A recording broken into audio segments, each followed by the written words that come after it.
So thank you very much for the opportunity to present this paper on best before, expiring central bank digital currency and loss recovery. And this paper is really to think about offline payments, offline central bank digital currency. Those could apply, does not necessarily have to be central bank digital currency, can be digital currency issued by a private party. And to think about loss recovery, like what happens if you lose it. It's, this paper is joint work with Charlie Kahn from the University of Illinois, and also with Yu Zhu, who's at the Bank of Canada. And actually, when we started this project, we worked a lot together with the people in technology who were actually working on technological progress in terms of CBDC. And during those discussions, we figured out that there were kind of certain issues, certain constraints that we hadn't thought about before, but lead to potentially interesting economic trade-offs. But just quickly, a really fast economic, or a helicopter view of the economic research on CBDC, as we're going to talk about CBDC a lot today. So many central banks, they are exploring issuing digital cash substitutes called CBDC. And the focus was initially in the economic research agenda was mostly on whether it should be issued or not, whether net benefits would be positive or negative. But what we observe is that the focus of the research has kind of slowly moved towards design features of CBDC. So thinking about like, oh, how to think about the security of a CBDC, how to think about interest rate policies, how to think about privacy of payments in CBDC, programmability. There have been several papers that kind of did consumer surveys and tried to figure out what do consumers find important, what do we learn about that, like what features should we include in a CBDC. And then today we're going to talk about offline CBDC and potentially imposing an expiration date in order to facilitate personal loss recovery. So it's quite different from what somebody else in the room has been working on, David Endofato. So he has been working among others on a paper kind of thinking about like, well, introducing as a stimulus program like expiring money, so for example could be shopping vouchers, to move your economy out of a recession. Because then basically if you don't spend it before the money expires, the money is gone. So you have like a really strong impulse, strong incentive to actually spend that money. But that's kind of diametrically opposed to what we are doing here. What we are really looking into is kind of imposing an expiration date to ensure that if you didn't spend the money before the expiration date, that you're actually going to get it back. And why think about something like this at all? And kind of to talk about that, like we really have to go into the kind of doing a short introduction on technology constraints if you think about offline payments. But before doing so, let's quickly talk about why do we actually care about offline payments. So an important advantage of physical cash is that you actually can use it offline, when you're off-grid, when the power is down, when you don't have a network connection. So that's kind of a nice feature. In particularly, for example, if you think about developing countries, so low-income countries, less than 50% of the population in low-income countries, based on World Bank definitions, has access to electricity. And the number of cell phone subscriptions in those countries is less than 60 phones per 100 citizens. So if you cannot pay offline, if you have a digital means of payment that becomes like a dominant way of making payments, but you don't facilitate offline payments, that's going to be a big issue for a large fraction of the population there. But then you can also think about other things, right? Remote locations. Not everywhere you have as good and as reliable connectivity. You can think about cyber attacks or technological failures. You can think about natural disasters, for example, if you're in the Caribbean. And also about geopolitical conflicts. For example, in Ukraine, there are huge internet outages. So, and central banks, they have been aiming for implementing similar offline capability into the central bank digital currencies that they envision. But if you think about offline payments, of course, like you somehow have, they cannot check whether you actually have the money in some online ledger. So actually you have to prove that you actually have the money that you're going to spend, right? So you need to store that balance somehow on a device. And then this is where the technological constraints come into play. And actually want to spend a little bit more time on technological constraints to kind of show that it's really a fundamental issue that you have to think about before actually starting to talk about the economics. So the typical distribution will be like a little bit less economics, a little bit more technology. So if you think about like a system that allows for offline payments, basically that system, if you want to rule out double spending in the sense that you spend the same balances multiple times, if you really want to rule that out, then your offline payment system, it requires to have two features. The first feature is that you need to store the balances uniquely in a single device. So there can be only one device where you store these balances. And secondly, there must be a separation of the funds that you have somewhere in an online account and the funds that you can actually spend with that device. So there must be a separation between the funds that you can spend with that device in an offline manner and the funds that you can spend with an offline, that you can spend without that device. And to see why that's true, I'm just going to give you a really fast sketch of the proof, right? So here we have like a picture. This is the world. Here's the central bank. And they have like a ledger with kind of all the balances that everybody owns in terms of CBDC. It could also be a commercial bank. And then there's like these shops around. And some of them, they have like this dashed line. It means like they have an internet connection. So if you want to make a payment in a store like that, you can just use the standard online way of making payments. It's a relatively technologically easy thing to do because kind of the store can actually check on the spot whether you actually have the money and whether the money has been transferred. So that's kind of the easy thing to do. But then there's also these offline locations. So here, now they are in the woods, remote locations. Do you assume that there's access to electricity? To batteries, at least. Fair enough. So these stores, they have batteries, but they want to accept offline payments. So But that's a serious question. What would you absolutely. Like, yeah, so they could, for example, have like a terminal with a battery, or it could be a smartphone, but 100% agree. So there are these stores. They are in an offline location. It could be just that they have electricity but no reliable internet connection as well, like you had in many times at Ukraine, for example. So there are these stores. They want to accept offline payments. And now suppose, like the first thing I wanted to claim is that you need to store these balances uniquely in a single device. To show why that's really required, imagine that you can store the same balances at two devices. I can give one device to Julien, he goes to one store, and I go with the other device to the other store. We both get to spend the money, and there's no way by definition for the stores to check whether the money has already been spent because they are offline. So if you have to store the balances on a single device. And then the second thing that you really have to do is you have to separate the balances that have been stored on that device from the balances that can be spent without that device. And why is that the case? Well, otherwise I could simply double spend by putting my funds on that device, but I haven't separated them, so they're still there in my online account. Then I go to Amazon, I order a lot of stuff, and then I still have my device with the money on it, and I can go to an offline store and spend the money there. So if I want to rule out double spending, basically my system needs to satisfy two features. First, you have to store the balance uniquely in a tamper-resistant device, and secondly, separation of funds that can be spent without a device. But if you think about this carefully, like what does this mean? Well, basically what you're doing is to enable offline payments, if you want to avoid double spending, is you create a single point of failure. Like I have this one device, the funds are only there on this device. If I lose this device, you basically impair the ability to spend these funds in the future. So that's a problem. Because a lot of things can happen with device, right? They can break down, they can be stolen, and you can just lose them by accident. So what we're doing in this paper, we're kind of starting with like there is this technological limitation. You will never be able to solve this problem with technology. And then if you're assuming that we really want to rule out double spending in a system, then can we somehow reduce the cost of digital cash losses? And that's the kind of the question that we ask in this paper.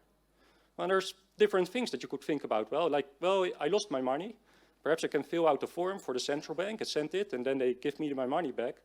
But that's not going to work really, because it could be the case that that money becomes unlost, right? That somehow later down the road, 10 years from now, I find my money back. And then I can spend it. So that would basically not work. Another thing that you could do is kind of, well, okay, if money is lost and stolen, we cannot really do anything about that, but we could do something about broken devices. People could, for example, send in their cell phones, and then we're going to recover the money from the cell phones. But that's like going to be a logistical nightmare, and it's actually not going to work for situations where you simply lose your funds, or where you simply lose your device, or where your device is stolen. And what we're proposing here is a much simpler solution. So for offline funds, basically you would impose an expiration date. It could be an option that you provide to the users. And then what would happen if you lose or if you lose your device, if it gets stolen, if it stops working, basically that money on that device would expire. And then once it expires, the central bank will be sure that it will not be spent in the future, because by definition it is expired. So it's completely riskless to reimburse that to the user.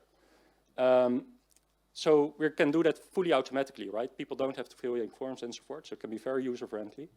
And what we're going to do in this paper is we're going to actually look at the economic trade-offs that are involved with a system like this. So just in a nutshell, the idea, so think about this could be your CBDC app as a central bank. You would have a balance that would be the sum of your online and offline balances, but you want to have some balance that you can spend offline, for example, $120. But the thing is, if you're going to lose your device, these funds, they are stored there on the secure chip on your telephone, or could be on a payment card. So if you lose your device, you really lose that money, and that's a problem, potentially, but there would be this option, enable loss recovery, and if you tick the box, it would provide an expiration date for that money, for example, 180 days. And then if you lose your device, if it stops working, then after 180 days, you get your money back in your online account, because the central bank knows for sure that you won't be able to spend it anymore. And you could potentially automatically refresh that expiration date whenever you make a payment when you're online, or once in a day your device could try to make a connection. So okay, expired cash, it gets reimbursed, it's nice. If you lose your money, you get it back. But I jumped over a problem while I did this explanation. And that is the simple question, who lost the cash? Because if you make an offline payment, in principle, the central bank cannot observe that, right? It's really offline, there's no communication about it. So you really got to think about, like, what information are we actually going to disclose to the central bank in order to make this system work? So in the paper, we consider two systems. So there must be something in the back, a system that the central bank is running in the back, where it keeps track, for example, about some things about offline cash withdrawals. So we're going to consider two information structures in the paper and kind of think about the economic implications of those. The first one is like providing a relatively high level of privacy. Okay, the highest level of privacy is of course not having an expiration date and not having to keep track. But then within the two systems, if we want to think about the higher level of privacy, you could think about like your own device never going to tell the central bank where and when you spend your money. So that means that if you're a shopkeeper and you accept cash offline, that actually the onus is on you. You have to go to tell the central bank, like your device has to tell the central bank, like I actually got this money from Julian. Right? And if you don't, then the central bank will think like the money has never been spent. So then if you do not declare that money at some point, if it doesn't get deposited with the central bank in some sense, and that can be done all automatically, then if you fail to deposit it, then basically after the expiration date, you no longer have the option to deposit it in the central bank. You have no longer, and the money expires. And then the central bank in this system would think that because Julian is the person who withdrew the money in the first place, that Julian lost the money, so he's going to get it back in his online account. So that's kind of something, so loss recovery is not perfect in this system, but it is kind of comparable to, say, a check in a system where you write paper checks. Because if you kind of go back in history for many of the Europeans in North America, we still use paper checks. But if you write a paper check, if people get the paper check from you, if they don't go to the bank to actually claim the money, then they don't get the money, right? And you just keep the money as a consumer. Okay, so that's a little bit like a check system. And then we also consider a system with lower privacy, where basically your device would always tell the central bank, like whenever it comes online, it would tell the central bank like where and when you spent your money. And of course that would allow more precise loss recovery, because now if something happens with the device of say the shop where Julian bought something, now the central bank can actually reimburse the money to the shop rather than to Julien, because Julien devised taught this to the central bank. So loss recovery can be a little bit more precise. But actually there's still a responsibility for the person who accepts the money, of course, to claim it, because it could be the case that Julien does not reconnect his device. It could be that his device just breaks down. It could also be a strategic reason, right? Like suppose Julien just bought a Ferrari with his offline money, just a very extreme case. Then he might kind of want to bet on the probability that the garage will not be able to make it to the central bank.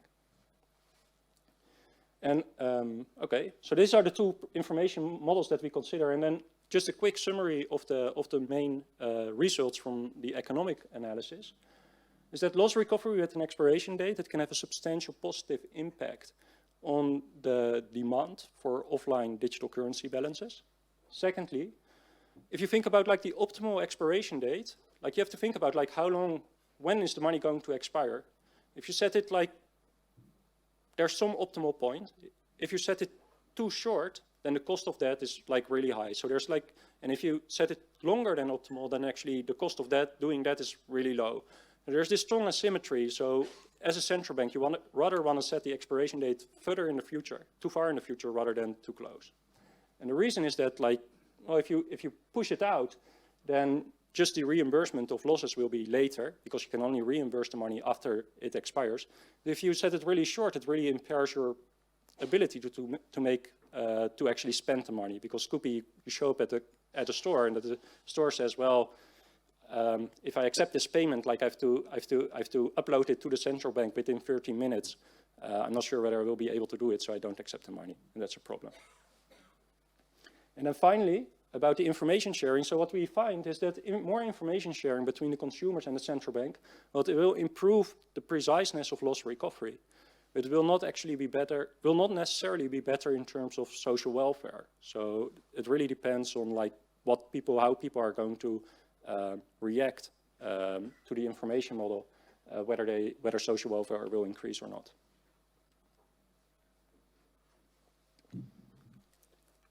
How much time do I have left? Julien?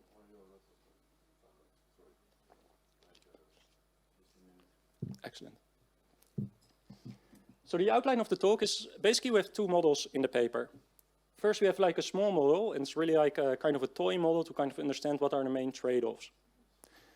Then the second thing that we have in the paper, and I will be really short about this in the presentation, is an infinite horizon model. And the idea of this model is kind of to get like a little bit like a rough idea about like what are quantitative impacts of imposing this expiration date. And just to get a little bit more an idea of how it would work, what could be potential realistic effects in reality. And then there's the conclusion. So the small model, it's just really to illustrate the main trade-offs. So we have cash in the model. So whenever I'm going to talk about cash, it is going to be an offline balance that's either stored on a payment card or it is stored on a telephone, like a secure element in your phone. And then cash, what it does in the model is it insures you during outages. So there are going to be periods where you have an outage and where you have no outage. And if you have an outage, you need the cash to make payments. But that's like the nice thing about cash, but then the bad thing about cash that you can actually lose it. So it's kind of costly to carry. So at t equals 0, so there are 3 periods in the model. And it's like really as simple as possible. So at t equals 0, there's a consumer. The consumer needs to decide how much cash to carry. And carrying cash, it is expensive because offline CBDC, it does not pay interest. Well, the online balance, like the money in your bank accounts, they can do. Currently they don't, but there was some history where they did. And then there's a preference shock. So a consumer ex ante doesn't know how much he or she wants to consume. Could be a lot, could be a little. Why is that necessary that cash does not? I mean, there will be some calculation, right, that you could do when you make the transaction. Yes, actually. Is it because interest rate might be changing over time? Or? It's among others because of that. So it is just hard to implement technically an interest rate on offline CBDC. You can't calculate the interest rate? Or? Well, the thing is, like, for example, like if you're really offline, and then then there's a change in the interest rate. Like there's no way to communicate it when you're really offline. Yes. Yes. So it is easy to adjust the model to actually allow it for interest payments. Yes. I can also show you kind of where the main changes are. That's fair enough. So it doesn't pay interest for the moment. Consumers, they either want to consume 1 or 2 units later. And then there are 2 independent random shocks. So first of all, there can be an outage. So in which case you cannot use online balances. You can only use offline cash balances to pay if you are in an outage. And second, you can lose cash with a certain probability delta. So really, kind of you need the cash if you want to be able to spend during an outage. That's the idea. And then at t equals 2, the outage ends. So there's a really short outage, very simple. A producer may also lose the cash that they collected. So there's also a risk for the producer. And then finally, people get to withdraw and deposit their cash. The outage was over, online payments arrive, and at t equals 3, just everybody enjoys counting their money. That's what the model does. Then what happens in the model? Well, before kind of talking about what happens in the model, we want to think about social welfare, right? In which situations is the world better off and worse off if we consider different types of cash? Well, one thing we have to quickly chat about is like how to think about lost cash. So if Julien gets his money back after he lost it, obviously he's going to be happier. But it's going to be a cost for the central bank to actually do so. So what we're assuming in the model in the background there, that the fact that Julien gets his money back, it doesn't actually affect its welfare in itself. So that kind of cancels out. Like Julien gets €1 richer, the central bank gets €1 poorer. So in equilibrium, like the only thing that's really relevant for social welfare is going to be the expected number of units that is going to be consumed. So it's just real consumption in the model that affects social welfare.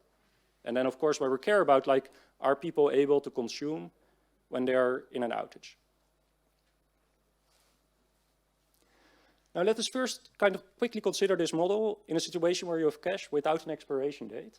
So if you have cash without an expiration date, then the benefit of cash, it comes from the ensuring the consumption during an outage. But there's also cost of carrying cash. So there's the interest rate, which would go away if CBDC, offline CBDC were to pay interest. But there's also the probability that you actually lose your cash, right? Whether you hold cash, it depends on whether you like the ability to be able to consume during an outage sufficiently much to bear that cost. So you can think about like, well, as a consumer, you could kind of carry no cash at all, then you don't get to consume during an outage. You know for sure that you want to consume something, so perhaps for that first consumption unit, you kind of want to bear that cost. But then there's only half a probability that you want to consume 2 units, so depending on your preferences, you might choose or not to actually carry 2 units of cash. But of course, like from a social welfare point of view, like we would want people to carry as much as possible cash because we want them to consume during outages like they do in normal periods. But whether they do so, it depends on whether they are willing to bear this cost, which is kind of the interest rate plus the probability of losing cash. Now, suppose we were to introduce a cash that expires really quickly after 1 period. What would happen in the model? Well, the thing is, like, in period 1, there was an outage. So if I am a producer, if I'm a shopkeeper and I accept that money, if I'm still in an outage, I won't be able to make a connection with the central bank to actually deposit that money or refresh the expiration date. So the money will expire and the money will go back to the consumer. So I, as a producer, if I'm in an outage situation and the money expires really quickly, I'm not going to accept it. Yeah? So that's not a really good situation because you're in a world as if there's no cash at all. So having a really fast expiration date then will basically lead producers to reject cash. No transactions can occur during an outage, and your social welfare is as bad as when there's no offline capability at all. So really bad outcome. Now we can also make cash expire slowly. 2 periods in the model, right? So it expires after the outage. And then basically what happens is like, well, cash will be accepted as if there's no expiration date, because as a shopkeeper, you know for sure that you will be able to deposit the money in time. Consumers, they will be reimbursed for lost cash with some delay. So if they think about like whether they would be willing to carry another unit of cash, like, well, the cost of carrying cash would no longer be the interest rate plus the probability that they lose their money, but because the cost of losing money is going to be lower, right? Because now initially if they were to lose $1, they would lose the dollar in full and would be gone. But now they will get it back in 2 periods from now. So that's why there's here 1 minus beta squared. So basically this measures the impatience of the consumer for having to wait for 2 periods before getting their money back. And you already kind of see from this expression here how it's going to look like in kind of in more infinite horizon model if you're going to change that expiration date. So basically kind of that power is going to increase. But anyway, in the model, like the cost of carrying cash is going to be much lower than it was before. And it improves social welfare implementing this type of cash whenever the equilibrium cash holdings are higher. This actually suggests that you want to pay a higher interest rate on cash than on regular CBDC balances, right? In order to exactly compensate for that second term. For the simple model, yes. But if I may get back to that perhaps after the discussion, because in general, like in my household, this delta is different per person. My wife, I lose a lot of things. My wife doesn't. So it's difficult. There's only one interest rate policy in practice. But sorry, I didn't want to go into that discussion for now. So this was kind of what happens with the high privacy variant. There's also like a low privacy variant. So basically kind of the tricky thing there is like people might not be willing to reconnect their devices. And if nobody reconnects their device, depending on how much they spend, like if you just spend all your balances, there's no incentive for you to reconnect your device. Depending on the parameters of the model, either social welfare can improve or it can become worse. But it's kind of interesting that with less privacy, there's no explicit preference for privacy in the model. But even though we don't have these explicit preferences for privacy, we still can end up with lower social welfare in this model if people have less privacy. Okay. Then we have an infinite horizon model and only 5 minutes left for the rest of the presentation. So just really quick about this. So the small model, it helps us to kind of understand these simple economic trade-offs, right? And Harold is already kind of trying to ask like what if you change this and that? So that's really what that model is for. But how about the quantitative impact? And like we just want to get like a really rough idea about like the general implications if you were to implement this in real life rather than a toy model. So we have a model where you have a stochastic length of outages, there's basically an infinite horizon model. So there are a few parameters in the model. So one parameter is the discount factor. So you have to think about like how impatient are people in the model, like how bad is it for people to get their money back further in the future if they lose it. You have to fit one parameter in the model is the risk aversion, like how bad is it for people if they don't get to consume during an outage. Then there's a loss probability. What's the probability that you lose the balances that you have on your electronic device? So to calibrate that, we did a small survey. And it tends to be like, depending on whether you store it on a card or on a phone, it tends to be, at least in the US, based on the survey, 16% or 8% per year. So these are quite substantial probabilities. Of course, there's standard errors around that, etc. So we fixed that at 16%. But we also experiment with other values. You lost the damage. That's a huge difference, right? I mean, my screen cracks all the time, but I yes. try not to lose it, right? I mean, In the discussion, I will actually show you the question that we asked. And then the last thing is we have to think about like how often do outages occur, and basically we calibrated that, and how long do these outages, what does the statistical distribution look like? There are a lot of freedom there, but we calibrated that to kind of match the cash holdings in the US. So what do the cash holdings look like? Well, on the vertical axis, that's basically what this chart shows for different lengths of the expiration date. And so here's the number of days on the horizontal axis. It runs from 0 to 50 days on this chart, and then this chart is just the same chart, but just with a longer horizontal axis. And on the vertical axis, we measure the amount of cash that people hold as multiples of their daily spending. So in the US, people tend to have about 3 times their daily expenditures in terms of, they hold cash in terms of 3 times their daily expenditures based on survey data. So we calibrate the model so that if you set an infinitely long expiration date, so you never get your money back. Not getting your money back is the same as you get it back somewhere infinite far in the future. So that matches the amount of cash holdings that people hold in practice. And then we play with the expiration date. So we're going to ask, like, what happens if you have a short expiration date and a longer expiration date? And I don't want you to take these numbers too seriously, but I just want to show 3 patterns that that are kind of really important and which are very consistent, very robust. So the first pattern is like the optimal, if you set the expiration date at an optimal level, then the amount of offline digital cash that people would be willing to hold is much higher than if there's no expiration date.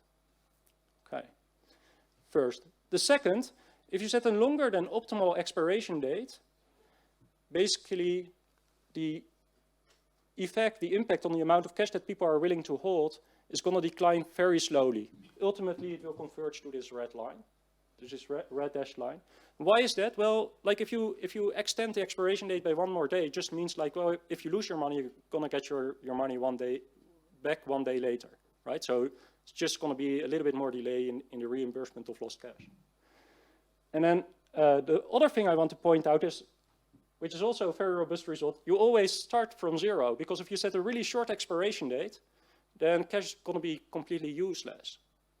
And people would not be willing to carry it. And then, of course, if you make the expiration date a little bit longer, it becomes more and more useful. But then still for the really long outage periods, for example, if you go to a vacation somewhere in the middle of the woods, it's not going to be very useful, or if there's a geopolitical conflict.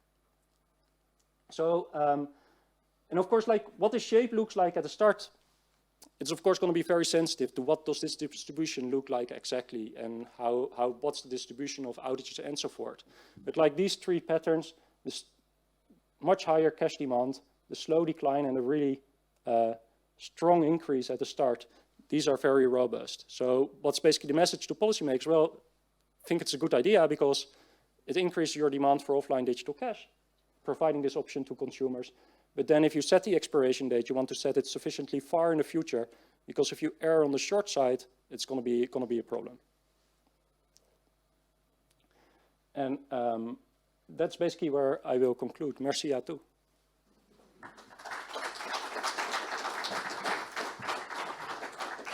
Oh. So can't you be strategic?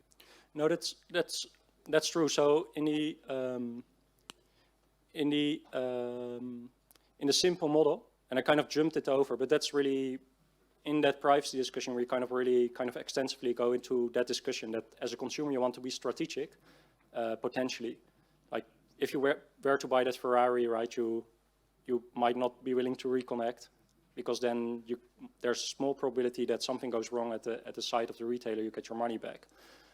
So that's exactly what we look into, and I kind of jumped a little bit over this at the end with the conclusions because and with the discussion because just run out of time. But it is there in the paper. Related to that question, this is public information, no? So I mean, when I get the money offline, it could tell me this is going to expire in 1 day. Yes. It's a bit like an atomic swap in blockchain. Like you should have a period where you stop taking it. Yeah, because there could be. I mean, when Yes. To that point, so if you're saying it's off, it's fine. But it seems like there could be money has different value depending on the expiration date for the merchant, right? No, exactly. So typically, I think what you would do anyway with your payment terminal is you would not set data. You would not accept money that expires really fast, right? So you need to set some window there where you as a merchant are confident that you actually will get back online. And then in the model, in practice, but it's like perhaps a little bit a theoretical discussion compared to reality, is you might want to adjust your prices a bit for the probability that you lose the offline balances. So kind of in the equilibrium that we discuss in the model, like you basically as a merchant, you would kind of ask for a different price just to account for the probability that you lose your money. I suppose this could have been done already with paper money, paper checks, right? I mean, think of traveler checks, right? Yes. So I could buy an American Express traveler check, and presumably a bit more clunky, would say this expires, you know, end of year 2023, and I buy it at my bank, and so if it hasn't been redeposited by then, I automatically get the balance back in my bank account. But I guess American Express traveler checks, for example, have no expiration date. Do you know whether there have been instruments that had Yes. that feature? So I'm not sure whether it's possible to go back to the slide deck for a second. So actually, traveler checks, they are really interesting, right? Because if you were to lose them, the bank or American Express would basically promise to pay them back to you. But actually, one reason why they became very unpopular and in the end kind of got removed out of the system was really the double spending problem. So basically what would happen is there would be like this market where you could sell actually your American Express traveler checks for, say, about 50% of their value. And then you would go to the bank and claim that you lost them. And then basically you would get them reimbursed from American Express, and you got the money from whoever bought it from you at the black market. So like this was really kind of a situation where your funds were not lost with the loss of the device, because American Express guaranteed you that you would get your money back if you lost it. You could use it for offline payments, but then it couldn't avoid the double spending issue. And so that's one reason why people become very hesitant to accept them in practice.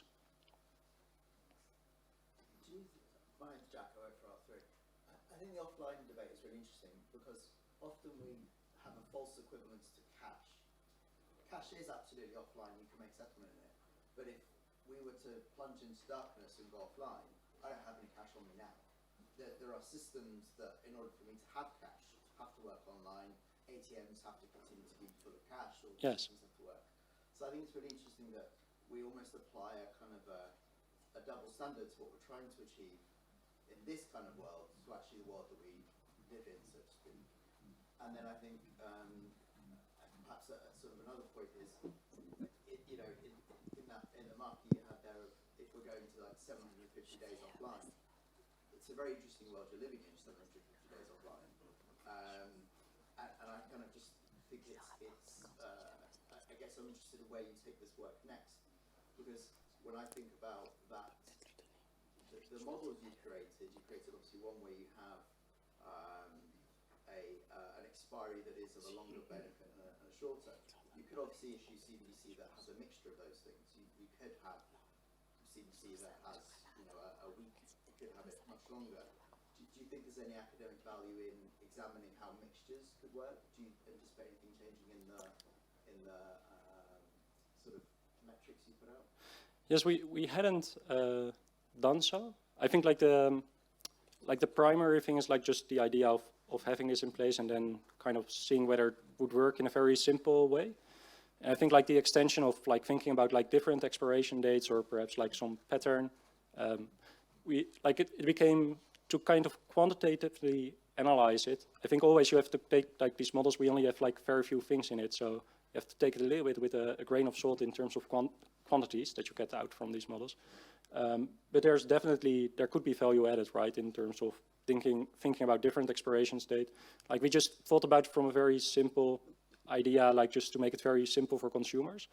And then the idea was also like, well, whenever you're going to be online there, this thing is going to be renewed automatically. We don't really want to run into the issue that like people might want to, like if you set the expiration date sufficiently far in the future, then unless you're in an outage, like merchants, they're not really going to care too much about what's the precise expiration date. They just will care about that they will have abundant amount of time to actually get back to the store. So that was a little bit like the current thinking.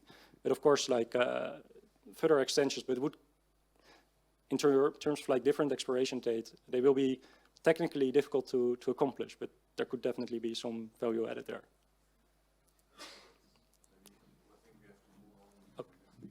Sorry, thank you so much. Thank you all for your attention.